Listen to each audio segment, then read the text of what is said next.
자, 2025년도 시험을 위해서 이렇게 찾아오신 여러분들을 환영하고, 오전에 종합반 수업을 받은 학생은 받은 대로, 또 문제풀이 받는 학생들은 문제풀이 받는 대로 열심히 하셔서 올해 좋은 결과를 있기 바라겠습니다.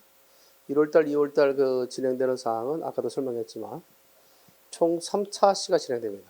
한 주에 3차 시로 해서 약 10문제씩 3차 과정을 겪습니다. 알겠죠? 그래서 30문제를 풀어가는데 풀고 풀어주고 해서 여러분들 최대한 실전 연습을 할 수 있도록 도움을 줄 겁니다. 그러다가 이제 3월 달에 가서는 모의고사 2회분을 제시합니다. 2회분. 그래서 계속해서 숙달해 가면 4월 달 시험이 언제죠 우리가? 4월 5일이죠. 그러니까 약 남은 기간 동안 약 석 달 동안 열심히 노력해서 좋은 결과. 물론 그것뿐만 아니라 우리가 6월에 지방직이 있어 없어요. 있죠? 지방직까지 갈 수 있도록. 그래서 국가직에서 국가직에서 수석으로 합격하면 굳이 지방직 갈 필요 없겠지만, 그것이 또 지방직까지 열심히 달려야 되지 않겠나. 지방직 며칠이었죠? 6월 20일 마지막 끝자락에 있는데, 마지막까지 최선을 다해서 상반기를 꼽혀올 수 있도록 하기 바랍니다. 알겠죠? 여기 한 대 묶여져 있으니까 10문제씩 풀려요. 10문제씩. 시간은 내가 볼 때는 이거 13분 주겠습니다. 몇 분? 13.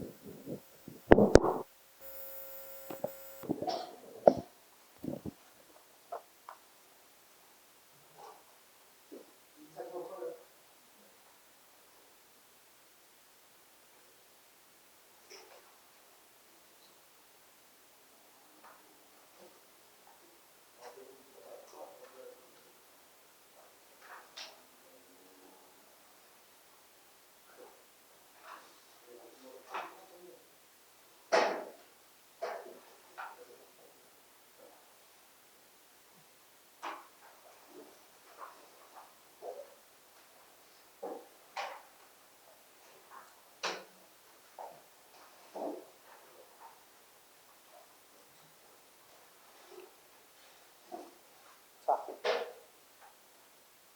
45분간 시작. 내 시계로 보여. 45분.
5번.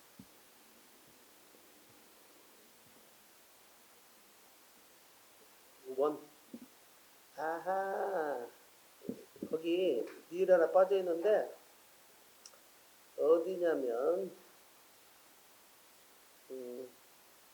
바다, 여기 어디 있지? 받아들이는 여기 부분에 있죠? 거기다 받아들이는 부분, 받아들이려는 학자들이 많다 했지? 그거 받아들이는 거기다가 니을. 미안합니다. 문제 오류가 있었네. 침은 오보를 풀기 위해서 여기 하나 빠졌네. 받아들이는. 보시면 알겠죠?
자,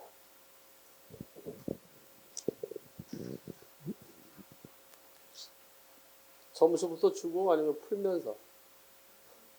어? 점수부터? 이 결과를 주죠.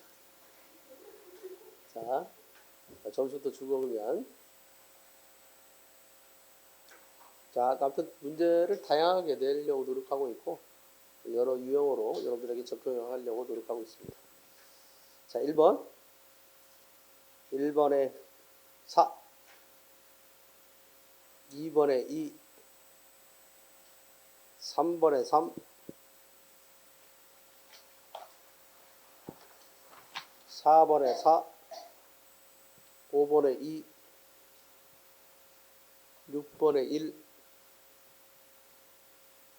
7번에 3, 8번에 3, 9번에 2, 10번에 1. 몇 점 했어? 자, 약간 난이도가 전반적으로 봤을 때 중하에 해당되는 문제들만 이번에 구성했기 때문에 처음부터 첫 시간부터 막 너무 어려운 문제 되면 안 될 것 같아서 다만 이제 이 부분에도 상대성이 있어.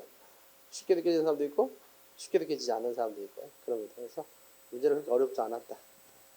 자, 주요 문제 해설해 주도록 하겠습니다. 해도 되겠죠? 네? 질문 받아서 할까? 자, 1번. 질문 받아서 하다 보니까 쉬는 시간에 잠깐 와서 이렇게 많이 말해주라면서 여러분들이 아닌데 선생님 질문 받아서 하다 보니까 자기는 막 손을 들거나 뭐 말을 못하는데 쑥스러워서. 근데 선생님 저는 궁금한 점이 있는데 질문하지 못했어요. 그래서 쉬는 시간에 와서 나한테 질문하는. 내가 그렇게 말을 해도 아니 그것은 자기적 욕심인데 성격 때문에 그렇다 그런 얘기 해서 그렇게 당황하니까 무조건 피해가 더 될 수 있겠구나 해서 뭐 중요한 문제를 그냥 한 번씩 풀어주고 이 정도는 그냥 넘겨도 되겠다는 것을 넘기고 알겠어요? 그렇게 해서 진행하도록 하겠습니다. 1번 같은 경우는 이제 우리가 오전에 종합반에서도 기본반에서 했었는데 이제 모음과 관련해서 얘기하는 거죠. 모음에 있어 분류 기준은 모음에 있어서 종류는 단모음이 있고 이중모음이 있다. 단모음과 이중모음의 분류 기준은 발음할 때 혀의 위치나 입 모양의 변화 여부를 가지고 그래서 혀의 위치나 입 모양이 변하지 않으면 단모음, 혀 모양, 입술 모양이나 혀의 위치가 변하면 이중모음. 그래서 이중모음은 뭐가 뭐가 결합된 거? 단모음에다가 반모음이 결합된 거. 이런 것들을 이해하고 있으면 이 지문 읽는 데 상당히 쉽죠. 그런 내용들이 쭉 되어 있잖아. 그래서 나와 있는 것처럼. 그래서 모음은 발음할 때 입술 모양이나 혀의 위치가 변하지 않는 단모음과 입술 모양이나 혀의 위치가 발음 도중에 변하는 이중모음으로 나눌 수 있다. 표준어 규정에 따르면 아예, 어예, 오예, 우이, 이 있죠? 이것도 다 뭘로 발음한다? 단모음으로 발음해야 한다. 이중모음은 홀로 쓰일 수 없는 소리인 모음과 반모음과 단모음이 결합한 모음이다. 그렇다면 반모음은 홀로 쓰일 수 있다 없다? 홀로 쓸 수 없다. 알겠지? 홀로 쓸 수 없다는 점에서는 뭐와 성질이 비슷하다? 자음과 성질이 비슷하다. 알겠지? 뭐는? 반모음은. 그렇다는 거지. 왜? 자음도 홀로 쓸 수 없죠? 그렇죠. 그렇게 이해할 수 있겠습니다. 반모음과 단모음이 결합한 모음은 예를 들어 이중모음인 여의 발음은 이를 짧게 발음하는 것과 유사한 반모음 이에 어가 결합한 것이다. 그래서 한마디로 해서 이 선행모음이죠. 이와 마찬가지로 야, 예, 여, 예, 유, 의는 발음은 반모음 이와 단모음이 결합한 소리이다. 됐습니까? 그렇다면 지금까지 이것들은 전부 다 뭐와 결합된 거예요? 반모음 이와 결합된 거다. 다만 차이가 나는 것은 야, 예, 여, 요, 유는 반모음 이 선행모음이야. 이 선행 이가 앞에 오는 모음들이고 의는 이가 뒤에 오는 모음이죠. 거기에 차이가 있죠. 이것들의 공통점은 반모음 이를 가지고 있다는 점의 공통점이야. 그러나 이가 앞에 선행했느냐 이가 후행했느냐 차이는 있겠지. 그래서 이가 앞에 선행하는 것을 이 선행모음이라고 하고 이가 뒤에 있는 것을 이 후행모음이다 한다. 이렇게 이해할 수 있습니다. 자, 반모음과 단모음이 결합한 소리이다. 오나 우를 짧게 발음하는 것과 유사한 반모음도 있다. 와, 왜, 워, 왜는 반모음 오나 우죠. 이 W는 오나 우를 말하는 거야. 오나 우. 자, 그래서 이 단모음 아예 어예가 결합한 소리이다. 그러죠? 반모음 오나 우에다 아, 예, 왜가 결합한 소리다. 반모음이 단모음 뒤에서 결합한 소리 의를 제외하고 이중모음의 발음은 모두 반모음이 단모음 앞에서 결합한 소리다. 뭐만 빼놓고는 의만 빼놓고는 나머지는 다 반모음이 앞에 있는 거네. 반모음 선행모음들이다 라고 할 수 있죠. 정리됐어요? 지금 이 말 이해되죠 지금? 반모음 선행모음들이다. 그런데 왜와 위는 단모음으로 발음하는 것이 원칙이지만 현실에서 이중모음으로 발음하는 경우가 있다. 표준 교재에서도 현실 발음 고려하 이와 같은 예외적인 경우를 허용하고 돼 있지. 이중모음으로 발음하는 경향이 있다 없다. 이유. 왜나 위가 현행 국어에서는 뭐다 같이 단모음이다. 알겠지? 근데 뭐로 발음하는 경향이 있다? 이중모음으로 발음하는 경향이 있다. 왜를 갖다가 왜 이런 식으로 이중모음으로 발음하는 경향이 있어. 왜? 다 같이 시작. 왜 이런 식으로. 그래서 여러분 다 알다시피 최선이라고 할 때 이 최선을 뭘로 발음하는 게 원칙인데? 최선이다. 이게 원칙이야? 그런데 뭐로 발음하는 경우가 있다? 최선으로 발음하는 경우가 있다. 저기 됐지? 최선, 최선, 최선, 최고 뭐 얘기할 때 쓰는 말이다 라고 얘기할 수 있지. 저기 됐어요? 자, 이것도 마찬가지로 뭐 위도 취지인데 근데 자꾸 이것을 갖다 위 알겠죠? 두 개의 뭐 하나의 모음인데도 불구하고 두 개의 모음은 추이지 인식으로 해서 자꾸 이중모음을 발음하는 경향이 있다. 그렇다면 이와 같은 왜나 위를 갖다 이중모음을 발음하는 경향이 있는 건데 이유는 뭘까? 이유가 이제 더러 시험 문제 약간 역사적인 측면과 결부시켜서 시험에 출제할 수 있는데 중세 때는 단모음이 뭐냐면 이거였거든. 아, 이, 아, 오. 몇 개입니까? 중세 단모음 몇 개? 7개였어. 그럼 여기에 뭐가 들어가 있지 않아? 왜나 위는 안 들어가 있지? 그럼 왜나 위는 적어도 중세 때 무슨 모음이었다? 이중모음이었다는 거지. 그러한 흔적으로 자꾸 DNA 속에 오랫도록 남아있었던 것 같아. 그래서 자꾸 이중모음으로 발음하는 경향이 있더라. 알겠지? 그래서 왜나 위. 정리됐습니까? 그래서 중세 국어에 비해서 오늘날 현대 국어에서 왜나 위는 음가가 변화됐다. OX. 오지. 아까 이중모음에서 단모음으로 바뀌었어. 정리됐지? 그럼에도 불구하고 자꾸 이중모음으로 발음하는 경향을 보이고 있다. 이 정도는 기억할 수 있어야 되겠죠. 정리됐습니까? 자, 그래서 1번 해결됐습니다. 다음 몇 번이다 시작? 4번이 나오겠죠. 왜 이중모음 위 발음은 단모음 우 뒤에서 반모음 이가 결합한 것이 아니라 반모음 이가 앞에서 우와 결합한 거야. 알았어요? 이거지. 그리고 앞과 뒤에 조심해. 반모음 이가 우와 결합해서 뭐가 됐다? 유가 됐다. 반모음 우리가 보통 반모음을 갖다가 이런 식으로 표시하기도 하고 영어로 표시할 때는 이것을 이런 식으로 J 있지? 소문자 J를 표시하든가 아니면 이제 뭘로 표시할 때냐면 Y 이걸 표현한 거야. 반모음 E를. 그 반모음이 오나 우가 있지? 반모음은 이거 있겠죠? 반모음 오나 우는 W로 표시하고. 정리됐지? 이런 것들. 그래서 우리 국어에 있어서 대체적으로 이중모음은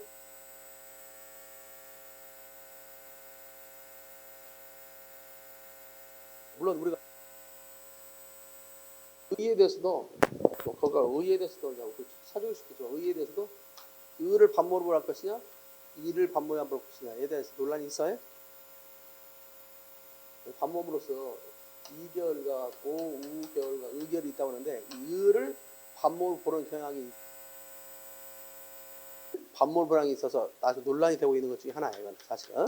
하나 어찌됐든 간에 우리 국어에 반모음 형태 몇 가지가 있다 그냥 일단 3가지가 있다는 걸 알아두고 그 반모음과 결합된 말이 무슨 모음이다? 이중모음이다. 그래서 이중모음은 몇 개 있다? 20개? 11개. 시작 11개. 단모음 몇 개? 10개. 그래서 키읔은 세네고봉 예사 이오 시작. 키읔은 세네고봉 예사 이오 알겠지? 이런 걸 기억할 수 있어야겠습니다. 통 알겠습니까?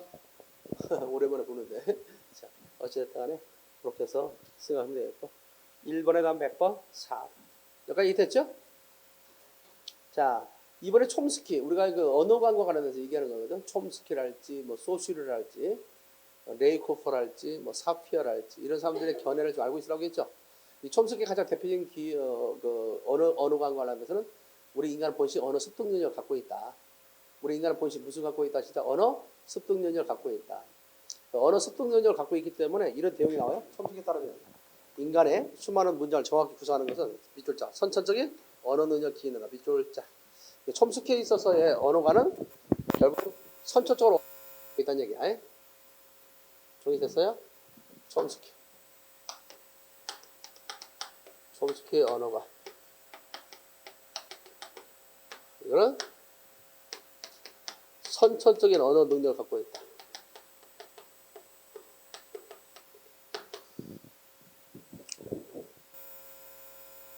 자, 그에 대해서 단가시 얘기하고 있어요. 그래서 기인한다. 그는 언어 능력이 인간 뇌의 언어 습득 장치에 담겨 있다고 생각했다라고 돼 있지? 언어 능력, 언어 습득 장치. 그러니까 우리 선천적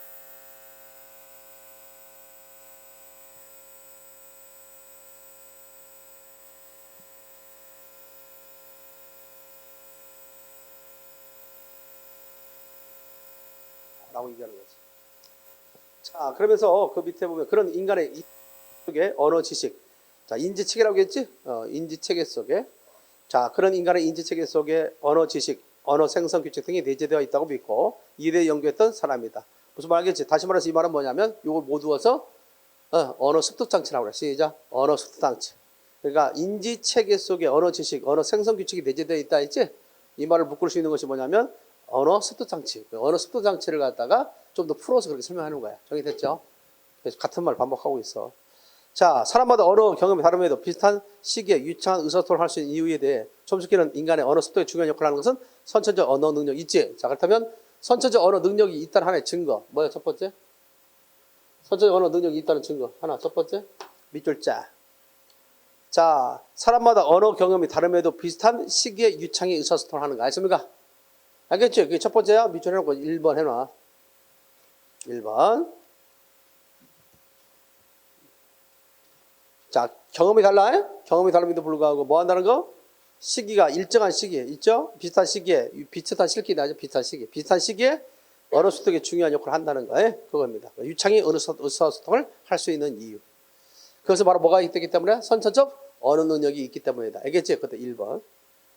자, 이런 것들은 결국 또 있습니다. 경험만으로 이해될 수 없다는 거지. 자, 그 다음에 밑줄짝 또 하나. 2번. 언어의 무한한 생산성이나 복잡성을 모두 설명한다. 밑줄짝. 언어의 무한한 생산성이나 복잡성을 모두 설명. 그 다음에 거기다가 2. 하나의 근거라는 얘기, 근거 지금. 저기 됐지? 근거. 여기서 뭐라고 나와 있어? 이 말 나오잖아. 언어의 경험이 언어 습득에 일정한 역할을 하지만 역접이잖아. 이런 경험만으로는 언어의 무한성이나 생산성이나 복잡성을 모두 설명할 수 있다 없다. 어렵다고 했지? 그렇지? 그럼 이런 걸 설명할 수 있으면 뭐가 있어야 돼? 경험만으로 안 된다고 했으니까. 우리 인간이 선천적인 언어 능력을 갖고 있어야 된다는 얘기지. 선천적 언어 능력을 갖고 있다는 것이 하나의 근거가 된다는 이야기야. 뒤집으면. 내 말 지금 무슨 말인지 알겠죠? 그 이야기야 지금. 자, 그 다음에 또 하나 있습니다. 자, 거기에 못하면 자, 밑에 봅시다. 각기 다른 인지 능력과 언어적 환경을 지닌 아동이 일정한 시기에 유창하게 문장을 말하고 밑줄자. 일정한 시기에 유창하게 문장을 말하고 쓸 수 있게 되는 이유. 알겠죠? 이것도 세 번째 동그라미. 3. 자, 전부 다 뭐다 이것이 촘스키가 얘기했던 우리 인간에는 본시 언어 습득 능력을 갖고 있다는 하나의 근거들이라는 얘기야. 정리됐죠? 기억나. 그래서 우리 언어 습득 이론이 있긴 있어. 그렇게 해서. 그러니까 그 좀 처음에 여러분들 오늘 뭐 시간을 주고 풀어봤지만은 집에 가서 다시 한번 쭉 한번 내용을 집요하라고 했어요. 네? 집에 가서 쭉 한 번씩 더 풀어보고 이 내용을 이해해보고 그 지문을 내 걸 만들려고 정리하면서 한번 해봐 노력을. 네? 그지? 이 시간에는 뭐 이렇게 지문 정리하는 것이 아니지만 한번 숙달하려고 하는 거니까 집에 가서 다시 한번 풀어보라고. 오늘 답을 알았으니까 알겠어요? 답을 알아서 집에 가서 풀어보고 이 지문을 집어라고 그리고 정리하라고 이렇게. 네? 정리해보라고. 그런 습관을 길러야 내가 늘어. 그냥 눈으로 보고 이렇게 문제 풀고 답만 찾는다고 해서 중요한 게 아니라. 알겠지? 그러다 보면 나중에 이제 이게 숙달되면 내용이 딱 들어와. 그리고 읽는 가운데 내 마음속에 정리가 돼, 내 머릿속에. 그러니까 선지를 갖다가 푸는 데 있어서 뭘 안 보고 지문을 안 보고 풀 수도 있는 거야. 근데 내가 딱 이거 읽고 나서 다 까먹었는데 선지 보면 또 다시 또 지문 확인해야 되잖아. 왔다 갔다 하다가 시간 오버다니까. 아무튼 알겠죠? 그러니까 내용을 봐라, 지배하라라고 하는 거고, 여기는 이제 촘스케 견해로서의 적절한 것이잖아. 그래 안 그래? 적절한 것이고, 그 1번 같은 경우는 적절하지 않는 거지. 적절하지 않는다. 이것을 우리는 뭐라고 하면 부정질문이라고 그래. 뭐라고 한다지? 부정질문. 긍정질문과 부정질문. 지난번에 설명했어요. 부정질문과 긍정질문에 있어서 문제 푸는 요령은 첫 단추. 부정질문은 뭘부터 본다? 선지부터 본다. 알겠지? 왜? 선지 중에 하나만 틀리고 나머지 맞다는 얘기잖아. 그런 걸 그렇게 해서 정보를 확인할 수 있다. 다시 한번 긍정 질문일 때는 물론 다 따로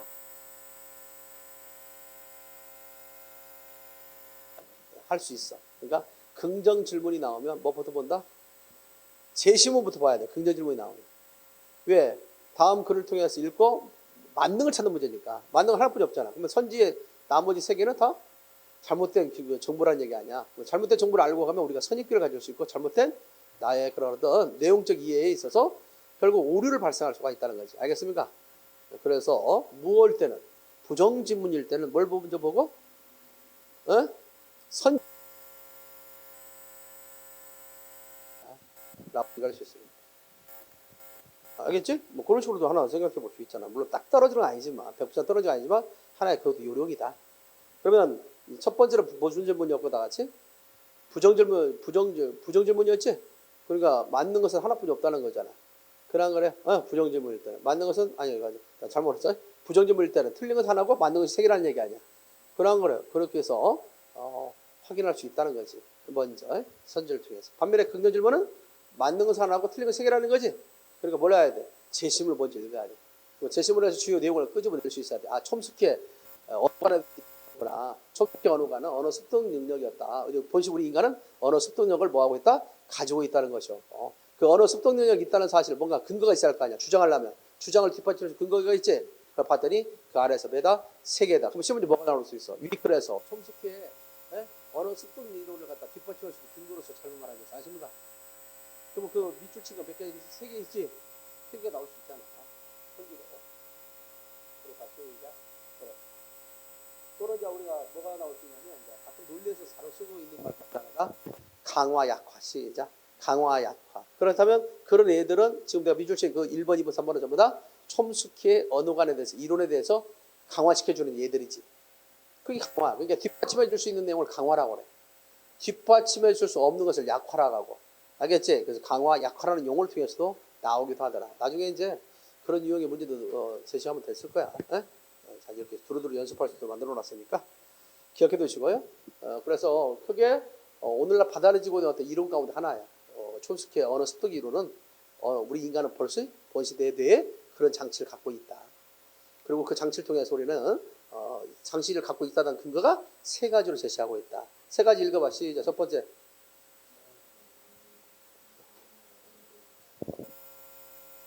두 번째.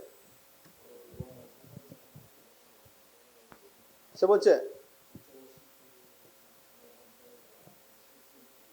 그렇지. 그렇게 나올 수 있잖아. 그렇죠? 키포인트. 그러니까 1번에 있어서 선지 보면 인간의 언어 습득은 선천적 언어 능력에 달려있지 않고 달려있다고 했지. 틀렸다는 것이죠. 답은 2번이었고. 3번에 보면 아동은 선천적 언어 능력에 발현에 따라 서로 다른 시기라고. 아니었지? 일정 시기. 시작. 일정한 시기라고 했지. 인간은 언어 지식 체계가 존재하지 않는 언어의 지식 체계가 존재하지 않는 것이 아니라 존재한다고 했지. 머릿속에. 인지체가 있다고 했지. 그것이 일종의 언어 습득 장치라고 했지. 생각나? 그래서 답이 몇 번이 됐다? 2번이 됐다. 이렇게 정리해 보는 거지. 3번 같은 경우가 이제 문학 독해입니다. 무슨 독해? 문학 독해. 문학 독해와 관련해서 제시할 수 있는 거죠. 그건 이제 1930년대. 자, 1930년대 이후로 본격적으로 자유시가 적절하지 않은 거라고 했잖아. 적절하지 않은 거야. 나머지는 뭐예요, 다지? 맞는 거니까. 결국 한번 1번 선지 봐봐. 1번 여운한 옥족과 여성은 당대의 생활상을 회화하죠. 밑줄자. 당대의 생활상을 회화하죠. 우리가 좀 알고 있어야 할 것 중에 하나는 뭐냐면 회화적이란 말이 뭐냐. 회화적. 있죠? 이런 용어에 대해서 좀 이해가 좀 안 되는 사람들은 이제 문학 용어에 대한 이해를 해야 돼. 문학 용어에 대해서 여러분 교재 2권에 있잖아요. 2권에. 여러분 갖고 있는 교재 2권에 문학 용어에 대한 이해가 있어. 있다. 시작. 2번 제일 뒤에 봐봐. 펴봐. 확인하려면. 2번 제일 뒤에. 제일 뒤에 없나? 더 펴서 더 봐봐. 있지? 한자고 더 넘겨. 여기 있잖아. 있지? 몇 페이지? 280페이지. 교재 2권 280페이지 보면 주요 문학 용어에 대해서 있어. 있다. 시작. 있다. 뭐 둘은 없으면서 하지 말고 꼭 찾아볼 수 있도록. 알겠어? 복사를 하든지 여기 우리 갖고 있잖아. 거기 보면 이제 나와 있어. 이거 하거든. 이거 인형 같은 애. 둘이 똑같이 목도 끄덕이고. 좋았어. 그러니까 어찌됐든 간에 그런 것들을 보면 회화제란 말이 나오지. 이 회화제가 1930년대 우리나라에 있어서 대체적으로 주지시파, 무슨 파? 주지시파가 지향했던 하나의 기법이야. 회화적 기법. 그러니까 뭐 회화하면 그림이 생각나지. 어떤 대상을 이미지, 어떤 그림을 통해 제시하는 거잖아. 그런 것들을 우리가 회화적이다. 그래서 실제 그림을 그리는 것이 아니라 마치 그림처럼 느껴지는 거지. 안 나와 있어? 회화적 안 나와 있어? 안 나와 있으면 내 책이 다 완벽할 수는 없으니까. 내가 그것을 일부 발췌해서 실어놨기 때문인데 그 전체를 실어놨다면 회화적 나오는데 혹시 안 나왔다면 미안해. 희화적은 나왔어? 회학적이다, 희화적이다. 회화가 나온 것 같아? 미안합니다. 나 나온 줄 알았어. 나 항상 내가는 착각이잖아. 내 책이 완벽하다고 생각해. 나. 그래서 무조건 책 속에 다 있는 걸로 생각해. 근데 내 머릿속에 있었구나. 그러니까 미안하다 생각하고 찾아봐. 에? 알겠죠? 자, 그런 데 있었어요. 회화적이라는 말 이해되겠지? 그런 말에 대해서 기억해둬야 되니까. 여섯 일제 강점기 밑줄자. 강점기에 가정해체, 뭐다 시작? 가정해체와 가정해체 있죠? 가정해체를 했는지 그거 확인하면 되겠고. 자, 여운한 곡적은 농촌의 풍경을 통해 도시생활의 번잡함과 문명에 대한 비판. 자, 여기 밑으로 문명에 대한 비판. 도시생활의 번잡함과 문명에 대한 비판을 다루고 있다. 무슨 말이겠어요? 그거 하나 알아두고. 그 다음에 네 번째는 뭐냐면 선시대 시특 중 하나는 생활의 다양한 변모를 위하여 문학적으로 발전을 이뤘 것이다. 자, 생활의 다양한 면모 반영. 밑줄자. 생활의 다양한 면모 반영. 자, 이런 정도의 어떤 그 선지의 이해를 통해서 이제 뭐 하는 거에다. 이 중에 하나는 틀렸다는 거 아니야? 근데 이제 딱 보니까 내용적인 측면에서 다뤘던 것이 1번 아니면 3번이지. 내용적 측면에서 1번과 3번이 좀 약간 배치되는 경향이 있잖아. 당대 생활상을 회화적으로 반영하는 경향이 있다라고 했는데 밑에서는 농촌의 풍경을 통해 도시생활의 번잡함과 문명에 대한 비판을 다룬 작품이다 이렇게 돼 있으니까 한 작품에 대해서 결국 내용상으로 두 번 다뤘다는 것은 뭔가 의심할 필요가 있지. 아니 꼭 내가 꼭 그렇다기보다는 예를 들어서 시간을 줄이는 방법 가운데 하나가 이제 보면 그러잖아. 여운한 곡적이라는 것이 여운한 곡적과 여성 물론 공통점이 있을 수 있죠. 그래요. 그러면 참고로 보면 뭐가 있어? 일제 강점기 가난으로 인한 가정해체와 그로 인해서 희생되는 인물의 모습을 다룬 작품이 있어 없어요? 그렇지? 선지 2번에 예를 들어서 선지를 통해서 본다면 선지 2번에 여성에 대한 내용에 대해서 당대 생활상을 회화적으로 반영했다는 말 맞지? 아니 2번의 내용을 보면 2번의 내용과 1번이 연결되잖아. 그렇잖아. 지금 거기 보면 일제 강점기 가난으로 인한 가정해체와 그로 인해서 희생되는 인물의 모습을 다룬 작품이다. 당대의 생활상 할 수 있잖아. 그런 점에서 본다면 1번과 2번이 연관되어 있지. 그렇잖아? 근데 이것을 따로 나누어서 농촌의 풍경을 통해 농촌의 풍경인데 농촌의 풍경인데 당시 생활상이라고 한다면 농촌의 풍경이 나와야 되지. 농촌의 생활이 나와야 되지. 그런데 농촌 속에서 풍경을 통해서 도시 생활의 번잡과 문명에 대해 비판을 했다는 거 아니야. 그래. 그러니까 생활상이 아니지. 내가 있는 현재의 그런 현재 속에서 다른 곳의 이야기를 하고 있다는 거잖아. 그래요. 그러니까 답은 몇 번? 3번일 수밖에 없다. 선지만 보고도 답을 찾을 수 있는 게 아니다. 이해됐지? 그러니까 이것은 좀 중요한 거니까 1930년대 이후로 본격적으로 자유시가 활발하게 창작되기 시작한 시기였다. 자, 자유시의 때 세모. 1930년대에 있어서 자유시가 본격화됐다는 거다. 1920년대 소설이 1919년 3.1운동이 독립적으로 이행하지 못한 것에 대한 슬픔과 허탈함 정서가 드러난 경향이 강했다면 30년대에 있어서는 자, 회화적 비교자, 회화적 경이 도래했다. 그러니까 이들 작품들이 30년대 작품이라면 회화적 기법이 있다는 걸 알 수 있겠죠. 회화적. 됐습니까? 회화적에 밑줄 해놔. 1930년대 시는 회화적 경향이다. 그러면 1920년대 시는 뭐겠어? 슬픔과 허탈의 정서지. 슬픔과 허탈의 정서가 있었던 이유는 뭐다? 이런 것들이 주로 표현됐던 이유는 3.1운동 실패했다는 좌절과 절망과 팽배한 시기였기 때문에. 거기 나왔잖아. 3.1운동. 3.1운동 있잖아요. 그렇죠? 이행되지 못한. 그것에 대한 슬픔과 허탈의 정서. 정리됐나요? 독립으로 이행되지 못했으니까 좌절과 절망감이었지. 이런 것들 팽배했던 시기에 문해설적인 낭만주가 들어오면서 퇴폐적, 감상적 낭만주가 팽배했던 시기가 1930년대임을 알 수 있다. 자, 그때 1930년대 그런 시적 경향을 가장 잘 보여주는 작품이 여기 나오는 여운한 곡적. 시작. 백석이라는 사람 있지? 백석의 세모. 백석이라는 시인의 월북적갑이다. 백석의 여운한 곡적과 더불어서 뭐가 있다?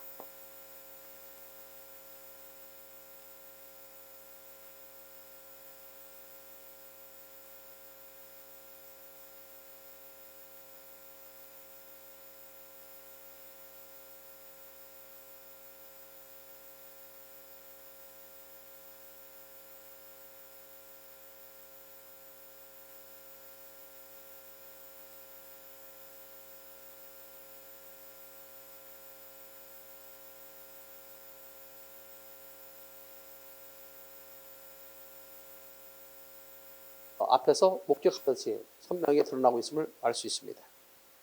자, 그래서 풍경은 회화적으로 당대의 생활성을 그려낸 미술자. 회화적으로 당대의 생활성을 그려낸 것이 나왔지? 설명되고 있잖아요. 자, 백석의 여성입니다. 백석의 여성은 일제 강점기, 가난한 가정의 모습을 그림을 그리듯이 보여주고 있다. 자, 밑줄자, 그림을 그리듯이. 그 그림을 그리듯이란 말이 회화적이라는 뜻이야. 회화적. 그림을 그리듯이 뭐다 했지? 회화적. 말을 바꿨지. 앞에서는 회화적이라고 했는데 직접 여기서는 그림을 그리듯이라고 얘기하고 있습니다.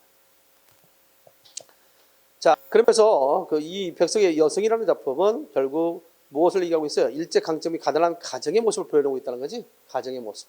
그래서 이 가정의 어떤 해체, 기구와 삶을 하는 한 여인의 삶을 통해서 가정 해체를 다루고 있는 작품이 백석의 여성이다라는 것을 보여주고 있습니다.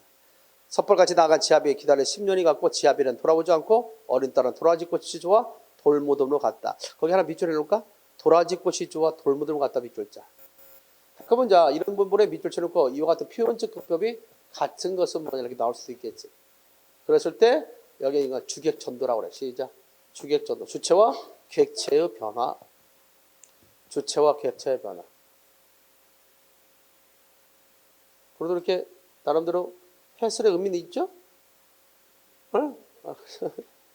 그렇잖아. 해설의 의미는 있잖아. 여러분들 질문을 하면 질문 안 할까봐 잠깐 주격 문제도 풀어주고 있습니다만. 자, 이렇게 해서 거기 주객전도, 왜 주객전도가 된 줄 알아요? 도라지 꽃이 좋아 돌무덤으로 간 게 아니라 돌무덤이 묻혀서 나중에 도라지 꽃이 거기서 난 거야. 죽은 아이가 묻혀서 도라지 꽃이 핀 겁니다. 아십니까? 그러니까 주체와 객체가 바뀐 거야. 이제 그런 전설을 모르면 또 이해하기가 힘들겠지. 야, 무슨 도라지 꽃이 좋아 무덤으로 가 있나? 그게 아니라 무덤 속에서 도라지가 핀 겁니다. 알겠습니까? 이렇게 알 수 있죠. 이런 전설을 알려면 산에 가서 도라지 꽃 봤을 때 그냥 막 함부로 끊지 않지. 약간 그 마음에 좀 그러잖아요. 그런 것들입니다. 자, 이해됐어요? 정범이겠습니다. 자, 그래서 이같이 남아 있죠. 그런 가운데 이 작품 남편이 떠나고 딸이 죽어 출가한 여성의 삶을 통해 가난으로 인한 가정해체, 밑줄자 나왔지? 가정해체. 백석의 여성은 이같이 가정해체의 모습을 보여준다. 일제강점기라는 혹독한 상황에 저항하는 민족적 정신적 가치에 주목하기보다는 자, 그렇다면 뭐에 나왔지? 이 두 작품은 일제강점기에서 혹독한 상황에 저항하는 민족적 정신적 가치를 표현하고 있다. OX? 그렇다면 X라고 해야지 또. 알겠어요? 그렇잖아. 이런 식으로 이제 선지를 만드는 거야. 그 지문 속에서. 뭐뭐하기보다는 시작. 뭐뭐하기보다 A라기보다는 B다. 그러면 B죠. B가 정보에 세죠. 그렇다. 시작. 그렇다.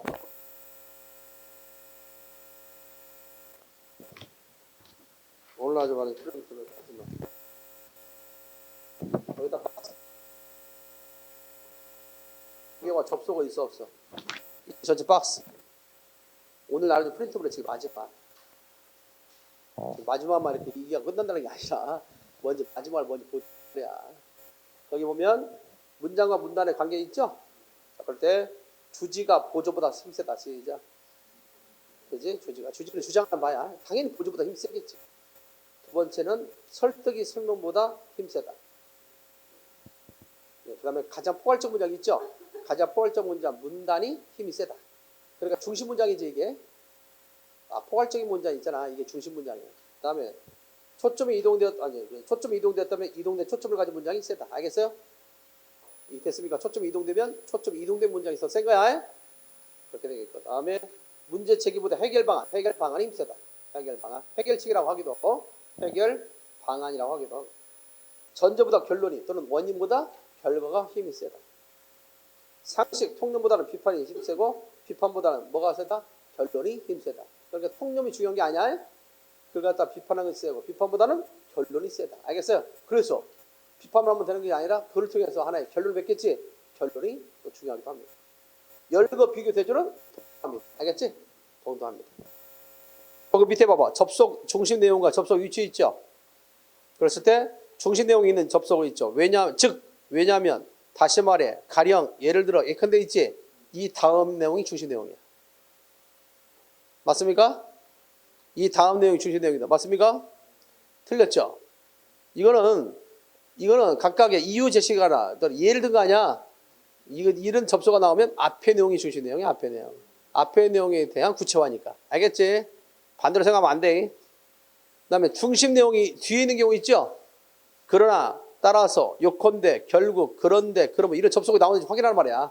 그렇다면 이처럼 이와 같이 이런 의미 나오지? 나오면 이 다음 내용이 중심 내용이다. 정리됐지? 이것들을 머릿속에 좀 갖고 있으면서 독해를 하면 좀 더 쉬워질 수 있다. 다시 원위치 앞으로 왔어. 그래서 답은 3번이었다.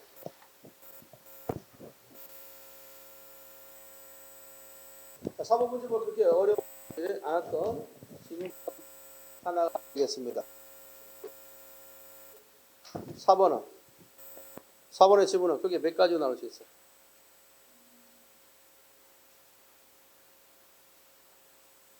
결국 이제 그 하나의 중요한 것은 우리 생명이 있어서 생명이 있죠? 생명이 왔다 나왔지? 저 위에 보면 생명이 있잖아. 다음 같이 봐. 지구 밖에 생명이 있다고 믿을 만한 분명한 그거는 아직까지 없다. 그럼에도 불구하고 일부 과학자들은 외계 생명의 존재를 사실로 인정한다. 그러면 외계 생명이 있다면 우리 지구촌에도 생명이 왔다면 외계에서 왔다라는 가설이 설정될 수 있잖아. 그러나 그중에 대표적인 건 밑줄자 하나. 밑줄자. 메탈과 같은 간단한 유기분자를 발견했다. 성운에서 메탈과 같은 간단한 유기분자를 발견했다. 그것이 외계에 생명이 있다는 하나의 증거다. 그래서 이런 것이 나오면 또 번호를 매겨야 돼. 알겠지? 1번. 시작. 1번. 그러나 별 사이에 뭐가 있기 때문에 진공 상태가 있다. 그래서 생명이 그래서 이걸 봐서 떨어졌던 것 같아. 알겠습니까? 가능성을 지지하는 또 한 가지의 증거. 자, 또 한 가지 증거 있습니다. 증거는 운석에서 유기분자가 추출되었다. 유기분자. 여기서 2번 해나간다. 운석에서의 유기분자. 자, 이와 같은 것은 옛날에 호주의 머치선에 떨어진 운석 조각에서 모두 7사종의 아미노산이 검출돼서 알 수 있듯이 유기분자가 운석에 실려 외계에서 지구로 온다는 것은 분명한 사실이다. 이쪽 빗줄자 분명한 사실이다. 따라서 유기분자는 어디서 왔다? 다 같이? 에? 결과로 보면 운석을 통해서. 뭘 통해서 같이? 운석을 통해서. 그래서 유기분자가 왔다. 이것이 나중에 생명체의 기원이 된 것이 아니냐. 이렇게 보는 것입니다. 여기까지는. 근데 한편, 세모.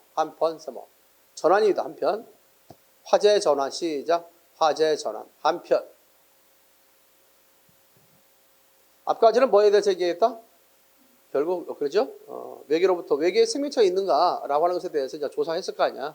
근데 그 두 가지 어떤 견해를 통해서 설명했는데, 하나, 나름대로 확실하고 설득력이 있었던 것은 운석을 통해서. 시작. 운석을 통해서 그걸 조사해보니까 거기에 뭔가 유기분자가 발견됐다는 거 아니야? 그래서 생명체가 좀 있는 걸로 보는 거지. 근데 한편, 이런 운석이 좋은 것만 있는 게 아니다 이거지. 뭐가 있으면 운석이 오히려 지구의 밑줄자, 생명의 멸종. 시작. 생명의 멸종이라는 가설도 있다.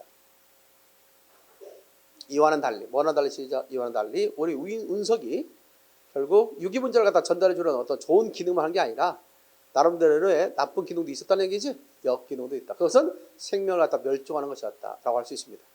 이런 것들은 우리 과학자들이 지구 역사상 여러 차례 대규모의 멸종이 있었던 사실을 밝혀냈지. 그 중에 대표인 것 중에 하나가 뭐냐면 액한대. 나와. 액한대. 거기 보면 고생대 마렵의 삼려충, 푸줄리나 있어 없어요? 있지. 이런 것들을 통해서 갑자기 이것이 사라졌다는 점. 그렇다면 그 시기에 대규모 생명의 멸종이 있었다는 사실을 알 수 있다는 거지. 정리됐습니까? 또 하나 이런 것 중 하나는 뭐냐면 여러 가지가 있는데 그 중에 또 하나 뭘까? 그것이 대표적인 것이. 그렇다면 이유는 뭘까? 이렇게 일종의 생명한테 멸종이 있었던 그 이유는 그것은 대표적인 충돌. 시작. 충동설이 있지. 충동설. 그중 하나일 가능성이 배제할 수 없다. 있지? 운석의 충돌. 나옵니까? 밑줄자. 내가 지금 하는 것은 뭐냐면 내용을 지배했는가를 갖다 하기 위해서 지금 설명해 주고 있는 거야. 문제는 쉬웠지만 내용을 어느 정도 여러분들 지배하고 이렇게 이 문제를 풀었는가를 하기 위해서. 정리됐죠? 자, 그러면서 이제 마지막에 보면 다음과 같이 겠죠. 오늘날의 생명의 원천이 되는 유기물이 운석을 통하여 외계에서 왔을 가능성과 운석으로 인해 지구의 생명력이 멸종됐다는 가능성을 그대로 받아들이는 학자를 만나 빗줄자. 그럼 앞에서 논의했던 게 다 들어가 있지 여기? 요약정이 돼 있네. 알겠지? 요약정이. 첫 번째는 운석을 통해서 외계에서 왔을 가능성. 뭐가? 생명의 원천. 그 생명의 원천을 뭐라고 하고 있어? 유기분자. 그렇죠. 이렇게 내용을 지배하는 거죠. 유기분자. 자, 그대로 받아들이는 학자도 많다. 하지만 세모. 지구상 유기물의 생성 과정에 대해서는 의견이 뭐하지 않다 시작? 일치하지 않다. 생성 과정에 대해서는 일치한다, 일치하지 않는다? 일치하지 않는다. 그러기에 세이거는 외계에서 온 유기물과 지구에서 만들어진 유기물이 모두 생명체 생성에 기여했을 것이라는 절충적 견해를 갖다 제시하겠다. 왜? 이유가 뭐야? 왜 절충적 견해를 제시했지? 지구상의 유기물의 생성 과정이 다 일치하지 않기 때문에. 알겠습니까? 알겠죠? 일치하지 않았기 때문에 그렇다라고 할 수 있죠. 따라서 결정적 증거가 발견되기까지 생명의 기원을 설명하는 가설은 앞으로도 계속 뭐한다? 다양하게 제기할까. 그렇다면 결국 생명의 기원을 갖다 풀 수 있는 결정적인 증거가 발견됐다? 안 됐다? 안 됐다라고 얘기할 수 있는 거지. 정리됐지? 이 정도의 이제 내용적 이해를 가지고 풀어봤던 문제입니다. 자, 그래서 그 학계에서는 지구상 유기물이 외계에서 받아들일 가능성이 높다고 본다라고 됐는데 확실치 여러 견해가 있고 확실치 않다라고 했으니까 답이 몇 번이었다? 4번이었음을 확인해 볼 수 있는 것이다. 맞죠? 자, 5번에 적절하지 않는 거라고 있잖아. 그렇지? 그러면 이런 식의 문제 나왔을 때는 항상 세트 문제에서는 어휘에 대한 의미, 뭐에 대한 의미? 어휘에 대한 의미를 갖다 묻는 문제가 일반적이니까. 쇠락하다는 말은 여러분들 어떻게 쇠락하다. 쇠락하다는 말과 바꿀 수 있겠어요? 거기에서 머치선에 1969년 호주의 머치선에 떨어진 운석이 쇠락하는 운석이야? 맞지 않지? 그러니까 결국 다음 몇 번? 2번이었다. 이렇게 넘으면 알거든. 넘으면 알 수 있는 것이니까. 자, 그 다음에 6번 같은 문제에 있어서는 6번에서 첫 번째 과학의 동원하는. 자, 화재와 과학이 나왔어요? 나왔습니까? 자, 그런데 그 과학 나오다가 거기 화재와 과학 연결되는 것은 그러나 앞에까지지. 그렇죠? 그러나의 세모. 그럼 과학과 그 뒤에 나오는 예술 창조 활동이죠. 그러니까 과학과 예술. 그렇죠? 자, 그런데 뭐 해야 되지? 앞과 뒤의 관계는 공통점을 들어 설명하고 있다. 차이점을 들어 설명하고 있다. 차이점을 들어 설명하고 있잖아. 그러니까 대조. 시작. 대조. 그리고 답은 몇 번? 1번이 맞겠다라고 얘기하는 거지. 자, 우리가 글의 전개 방식, 서술 방식에는 뭐가 있다. 시작.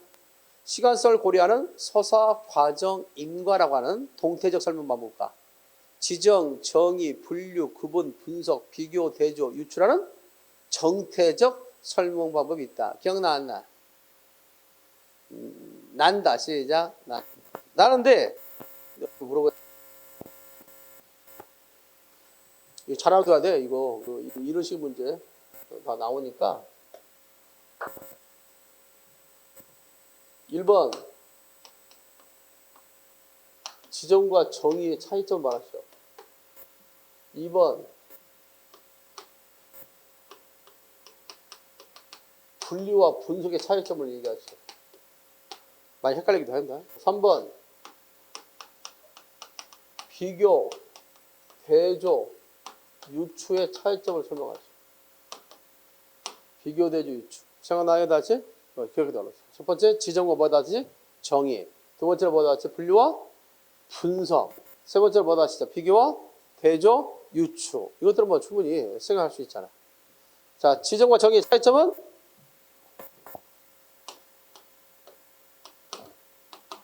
종차 개념의 유무성. 뭐의 유무성?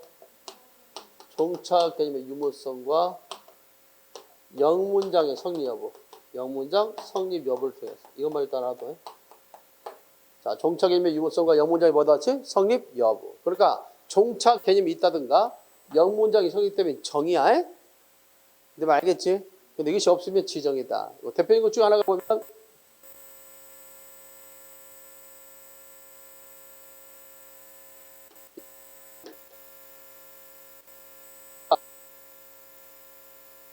지정. 근데 이것은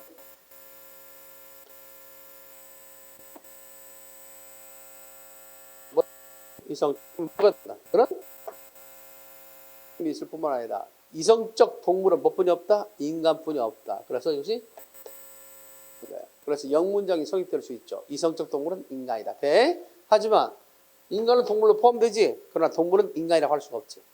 그래서 영문장이 성립되지 않는다. 지정과 정의는 이렇게 구분하는 거야. 반드시 종차가 있었다. 뭐가 있었다? 갖다 보라. 세상에 뭐라고 얘기하면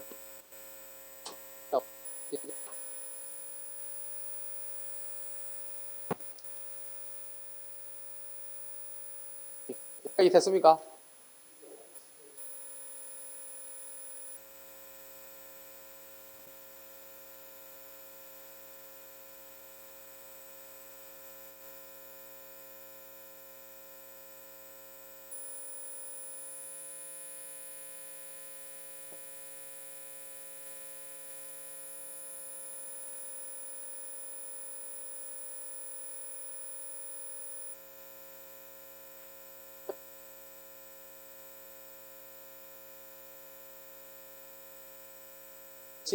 언어 추론이야, 일종의 언어 추론. 나중에 한번 이제 좀 더 심화 과정 분류와 분석은 틀려. 자, 여기도 뭐가 있어? 차이점. 분류에도 구성 요소가 있어. 분석에도 구성 요소가 있어. 구성 요소의 관계를 통해서 제시할 수 있어. 구성 요소가 긴밀성을 갖고 있다. 긴밀성을 갖고 있다 하면 긴밀성이 있다. 그러면 분석이라고 그래. 긴밀성이 없다. 그러면 분류라고 그래. 자, 긴밀성이 있다. 자, 시작. 긴밀성이 있다. 분석. 긴밀성이 없다. 분류. 정리됐어요? 자, 분류와 뭐에 대한 것? 문에 대한 분석에 대한 걸 기억해둬라. 자, 그래서 뭐 차이가 있느냐면 여러분 생각해봐. 차이가 있는 것 중에 하나가 분석은 기억해둬. 나오니까 분석은 구성 요소의 합이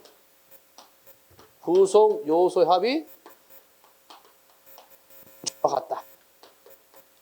뭐와 같다 시작. 구조와 같다.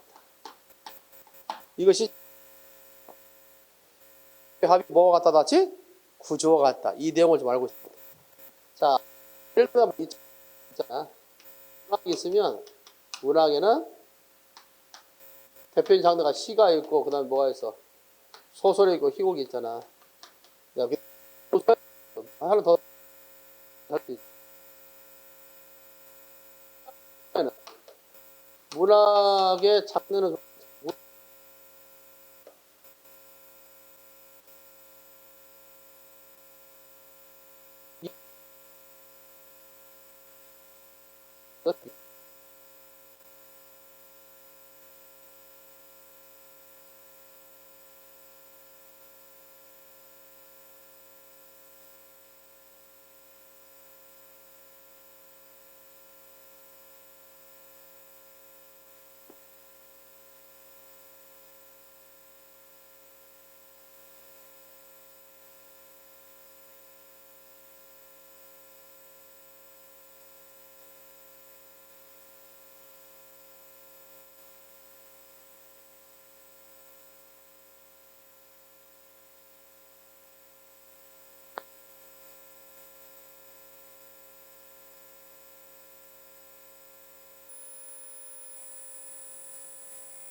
됐나요? 다 같이 시작. 둘 이상의 관계를 갖고 있다는 공통점이 있다. 이거 시험지 갖고 와야 돼. 앞에 따박스. 둘 이상의 뭐다 시작. 관계. 됐나요? 그런데 중요한 것은 뭐냐면 중요한 것은 이 비교와 대소는 어떤 관계이냐면 동료 관계다. 무슨 관계? 동료 관계. 동료 관계라는 것은 유괴님이 같은 유괴님이 같은 유튜브 관계다.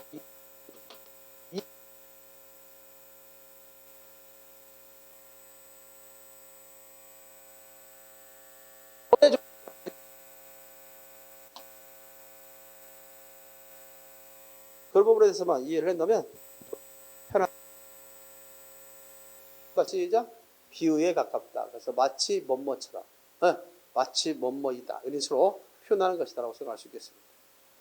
자, 그 정도만 보면 되겠고 뭐 7번은 앞과 뒤의 관계가 역접이죠.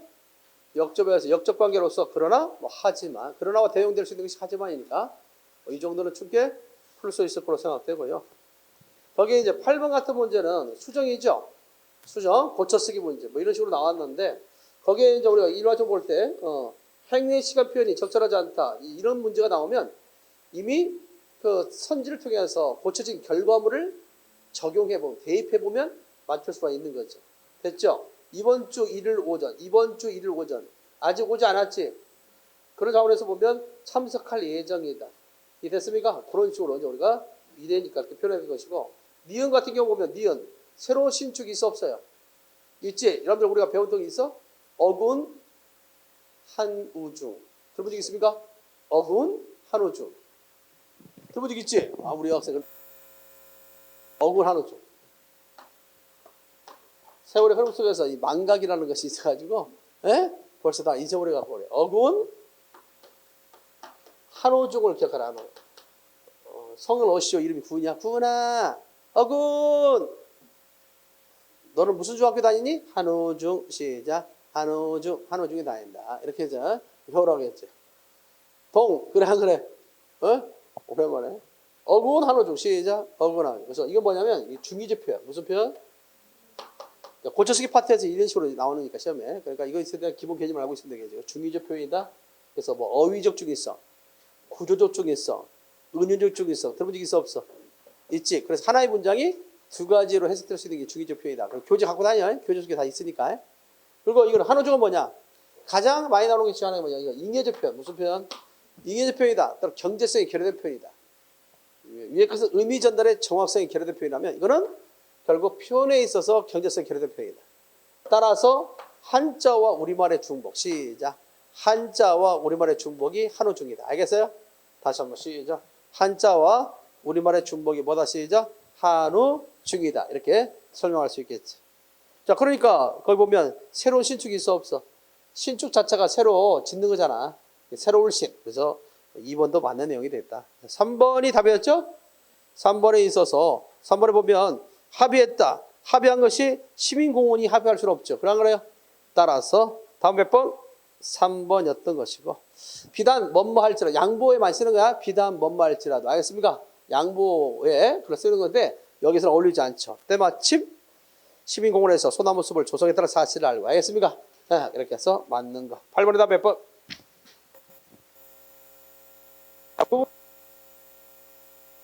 밑줄자. 즉흥과 변주는 새로운 음악을 만들기 위한 원동력의 밑줄자. 뭐 어떤 점에서 그런가? 이게 중심 문장이야?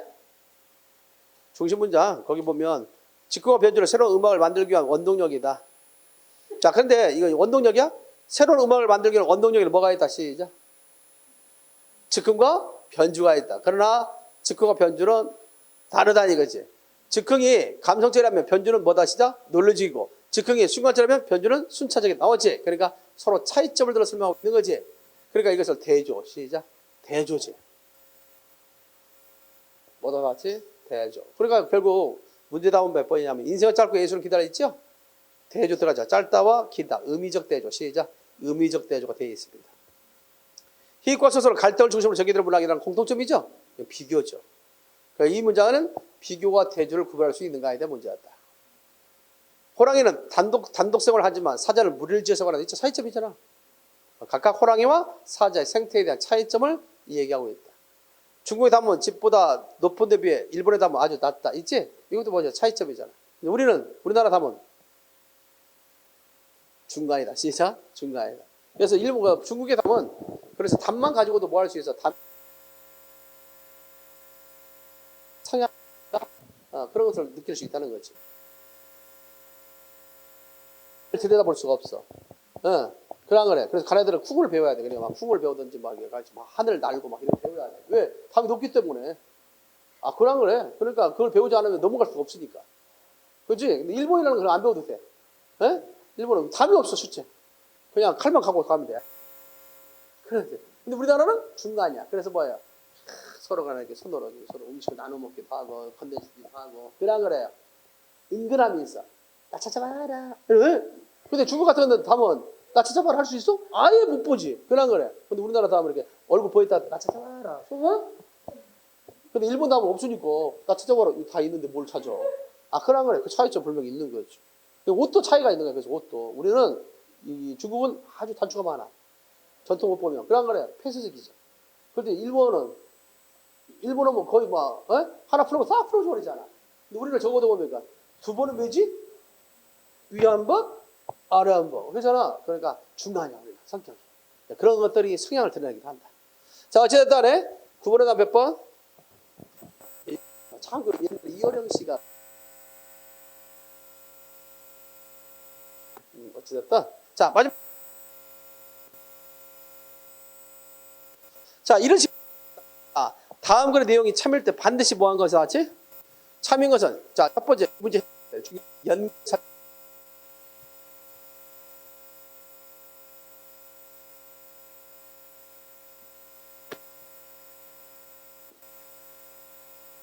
딱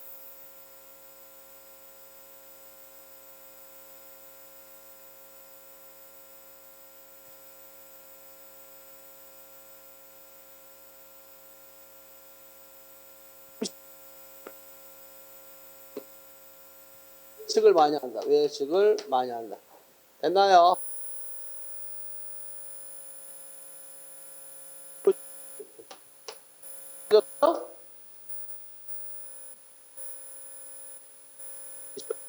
먹과의 관계만 따지 과체중 음식을 먹는 외식을 많이 하는 사람 뭐다 시죠?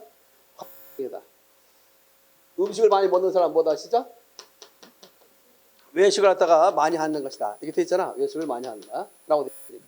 결국 우리가 얘기할 수 있는 것은 뭐냐 그렇지? 음식을 먹는 사람은 음식을 많이 먹는 사람은 과체중이다. 이런 결론을 낼 수 있겠지. 그렇지? 자, 그 다음에 부지런한 먹는 사람은 부지런함 있지. 부지런함 이렇게 쓰고 그 다음 뭐다 시작? 과체중이 아니다 있지? 낮과체 시작. 낮과체중. 낮과체중이죠. 이렇게 나오면 연결체를 갖다 만들어야 할 거 아니야. 그럼 여기 이거는 뭐라고 써놨지? 이것을 얘기하면 다가 먹는 사람 뭐다 시작? 과체중이다. 이것과 이것 연결시켜야 할 거 아니야. 그럼 이것에 대한 대우 뭐다 시작? 대우. 어떻게든지 연결사는 X바가 돼야 돼. 무슨 바가 돼야 돼? X바. 그러면 어떻게 돼? 과체중에 있는 사람은 부지런한 과체 이거의 관계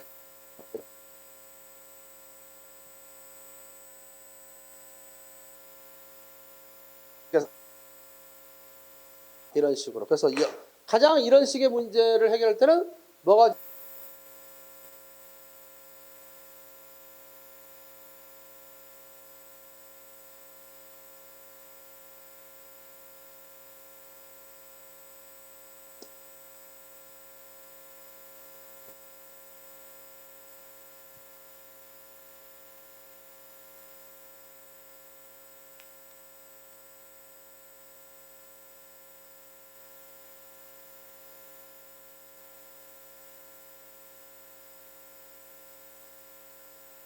내용들 다시 한번 지문을 지배할 수 있도록 하고요. 잠깐 쉬었다가 2차 시를 풀도록 하겠습니다.